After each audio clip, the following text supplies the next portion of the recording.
Chapter 1. Duke Nukem woke up, the same as the very morning, and looked in the mirror. His chiseled form stood stark against the white walls of his giant mansion in Nashville. He slipped out of his tiny nightie and lacy thong as he turned on the water to shower. Despite the many women in his life, he never felt more at ease with himself than when he was alone and he could be the woman he always dreamed of being. For all the bluster and pomp he exuded while kicking some alien ass, inside he wanted nothing more than to feel the strong embrace of another man. Not any man, mind you, he had been around macho men before, and he didn't understand what women saw in them. Sure, they fell head over heels for the type, but Duke wanted someone more sensitive, someone who would love him for who he was. Someone more quiet, maybe the nerdy type, a man to call his own. His phone buzzed as he was preparing to enter the shower. It was Dilbert, a long-time acquaintance of Duke, who was in town for a few weeks at the behest of his pointy-haired manager.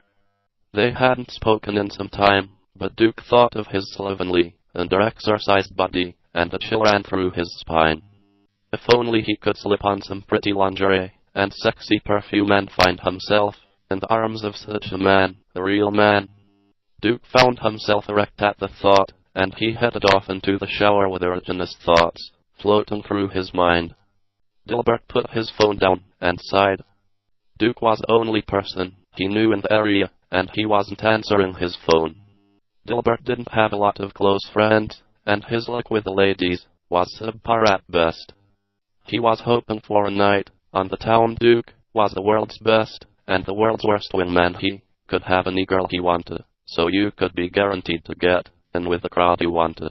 But Duke was the kind of man who would sleep with the entire group in the same night, leaving no one for poor Dilbert to snag. The thought of such a man having his way with whomever he wanted.